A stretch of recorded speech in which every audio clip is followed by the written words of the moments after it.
Welcome to Rad, a daily reader for Reddit. Like and subscribe for daily Reddit videos.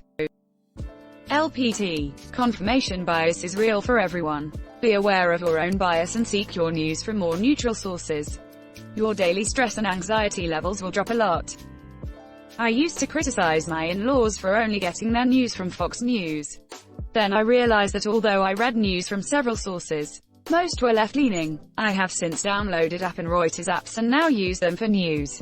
No more Reddit news, and my anxiety and stress levels have dropped significantly. Take a look at where you get your news and make sure it is a neutral source, not one that reinforces your existing biases.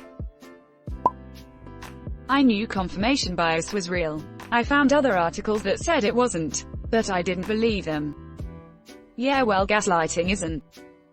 To anyone I've ever gaslit in my past, no, I didn't. One nit to pick: there's no such thing as a neutral source.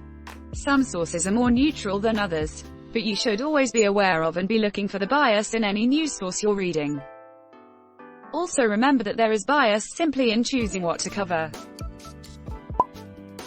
Also be aware that bias and factual reporting are not mutually exclusive. A report can show bias and still be 100% based in fact.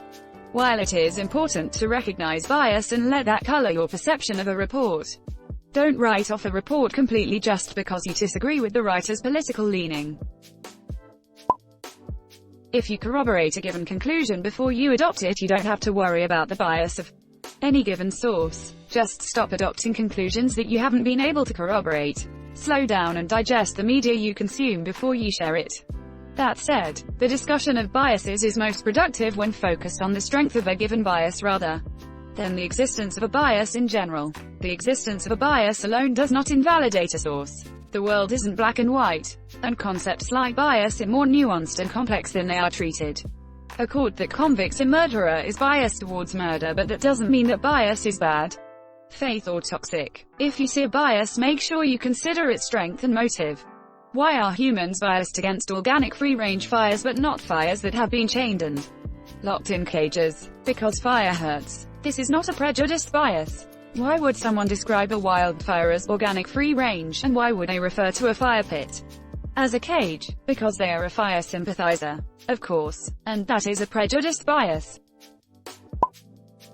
Thanks for watching Rad. Like and subscribe for daily Reddit videos. If you like these videos, check out Rad too.